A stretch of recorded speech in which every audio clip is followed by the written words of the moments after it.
एक बार शिव ने अपने तेज को समुद्र में फेंक दिया था।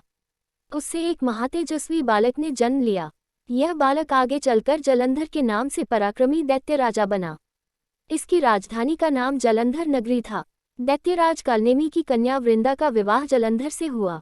जलंधर महाराक्षस था। अपनी सत्ता के मद में चूर उसने माता लक्ष्मी को पाने की कामना से युद्ध किया, परंतु समुद्र से ही उत्पन्न होने के कारण माता लक्ष्मी ने उसे अपने भाई के रूप में स्वीकार किया। वहां से पराजित होकर वह देवी पार्वती को पाने की लालसा से कैलाश पर्वत पर गया। भगवान देवाधिदेव शिव का ही रूप धरकर माता पार्वती के समीप गया, परंतु मां ने अपने युगबल से उसे तुरंत पहचान लिया तथा वहां से अंतर्ध्यान हो गई। देवी पार्वती ने क्रुद्ध होकर सारा वृतांत भगवान विष्णु को सुनाया। जलंधर की पत्नी वृंदा अत्यंत पतिव्रता स्त्री थी। उसी के पतिव्रत धर्म की शक्ति से जलंधर न तो मारा जाता था और न ही पराजित होता था। इसीलिए जलंधर का नाश करने के लिए वृंदा के पतिव्रत धर्म को भंग करना बहुत आवश्यक था। इसी कारण भगवान विष्णु ऋषि का वेश धारण कर वन में जा पहुंचे, जहां वृंदा अकेली भ्रमण कर रही थी। भगवान के साथ दो मायावी राक्षस भी थे, जिन्हें देखकर वृंदा भयभीत हो गई। ऋषि ने वृंदा के सामने पल में दोनों को भस्म कर दिया। उनकी शक्ति देखकर वृंदा ने कैलाश पर्वत पर महादेव के साथ युद्ध कर रहे अपने पति जलंधर के बारे में पूछा। ऋषि ने अपने माया जाल से दो वानर प्रकट किए। एक वानर के हाथ में जलंधर का सिर था तथा दूसरे के हाथ में धड़। अपने पति की यह दशा देखकर वृंदा मूर्छित होकर गिर पड़ी। होश में आने पर उन्होंने ऋषि रूपी भगवान से विनती की कि वह उसके पति को जीवित करें। भगवान ने अपनी माया से पुनः जलंधर का सिर धड़ से जोड़ दिया, परंतु स्वयं भी वह उसी शरीर में प्रवेश कर गए। वृंदा को इस छल का तनिक भी आभास न हुआ। जलंधर बने भगवान के साथ वृंदा पतिव्रता का व्यवहार करने लगी, जिससे उसका सतीत्व भंग हो गया। ऐसा होते ही वृंदा का पति जलंधर युद्ध में हार गया।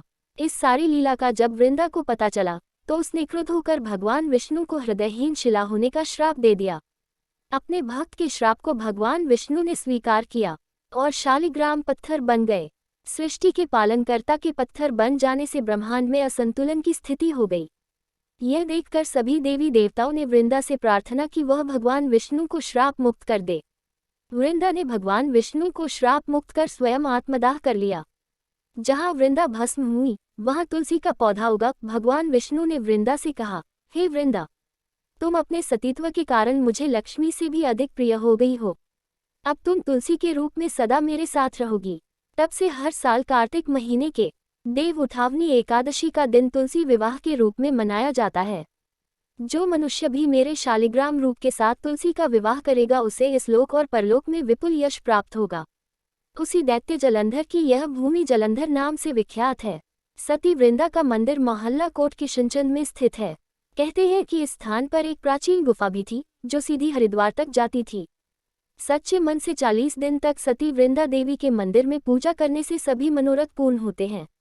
जिस घर में तुलसी होती है वहां यम के दूत भी असमय नहीं जा सकते। मृत्यु के समय जिसके प्राण मंजरी रहित तुलसी और गंगा जल मुख में रखकर निकल जाते हैं वह पापों से मुक्त होकर वैकुंठ धाम को प्राप्त होता है। जो मनुष्य तुलसी व आंवलों की छाया में अपने पितरों का श्राद्ध करता है उसके पितर मोक्ष को प्राप्त हो जाते हैं।